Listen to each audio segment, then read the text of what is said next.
Italy and you're a boy, you're not, entering your middle-age crisis. You're just becoming a man. Okay, so that's a boy in Italy. What do they do? Of course, mama wants them to live with them unless they're married, and they're absolutely fine with that because mama wakes them up with a cup of coffee in bed, mama cleans, mama does the laundry, mama irons the laundry, mama cooks for them at lunch, at dinner, any time of the day. So, of course, it's a very comfortable life. That's Mamone. For this reason, they don't want to get married. They know that their wives are not going to be like their mothers. So, and they say, why shall I get married when I'm so comfortable here? It's like staying in a 4-star hotel without paying a penny. And for this reason, many Italians get married very late. Many women have the first child very late. And for this reason, the birth rate in Italy is actually 0. There's no population growth. It's the worst case in the world. There's no other country with 0 population. Others that have a very low population growth, but not 0 like us at the moment.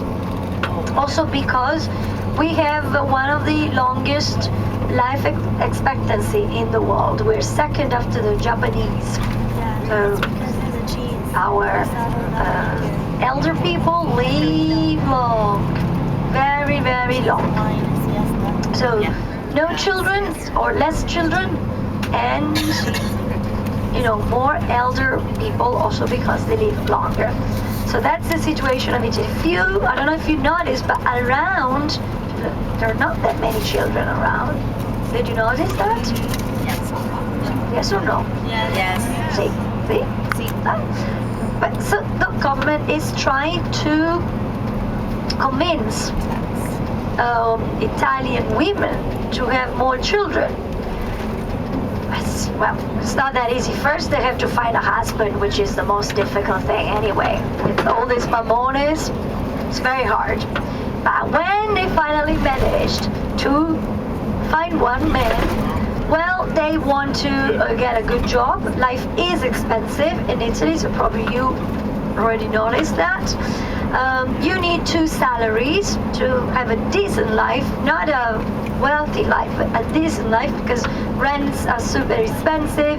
We're talking about 1,000 euros a month, at least in the big cities, at least, and not right in the historical center.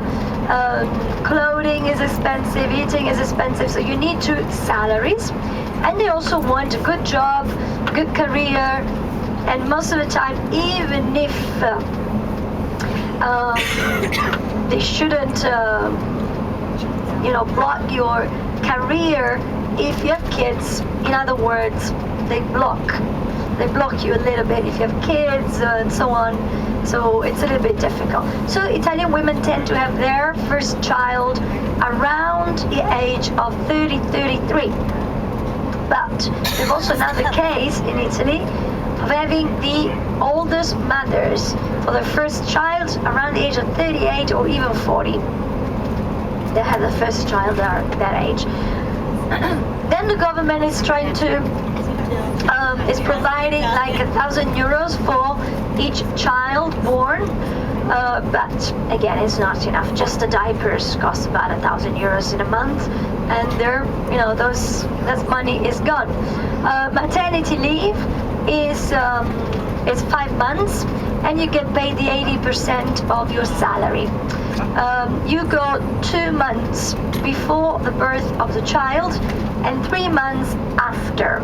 But if you're feeling good, you can also do 1 month before and 4 after, which is what most women do.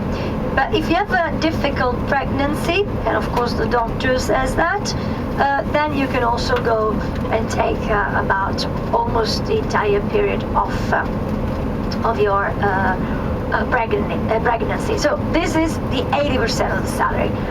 After this period, when the child is born, you can take up to 6 months off until your child is 2 years old. But that's extended also to the husband. But you get paid only the 30% of your salary. Okay, so this is the system. Sounds pretty good, but there are better cases. In France, for example, for the first 5 months, they get paid the entire salary. Or in Scandinavia, you get the 50% of your salary, and maternity leave is 1 year off. So that's the best so far in Europe. So that's the system. Then to help mothers also who work, schools, and most of the schools are public, start early.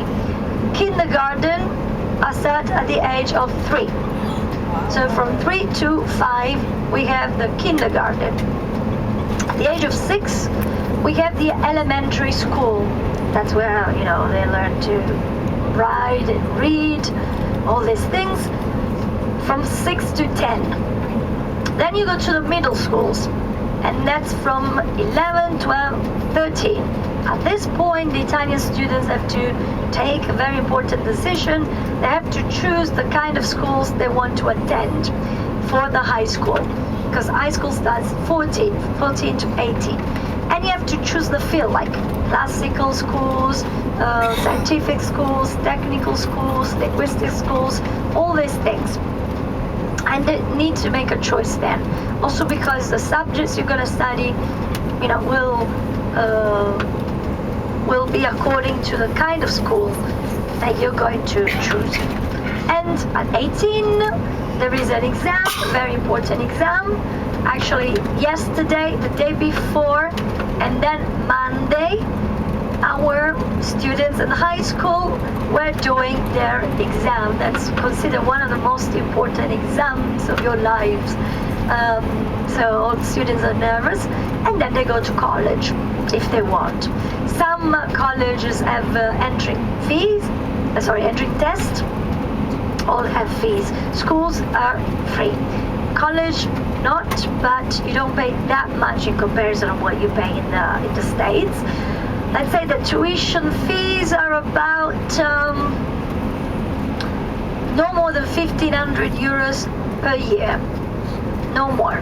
I said no more because it could be less depending on the salary of your parents, so on their incomes. So if you're poor, you don't pay, and normally 1,500 is average salaries. And then you go to college, and of course you get your degree. When do we go to school? From September to June.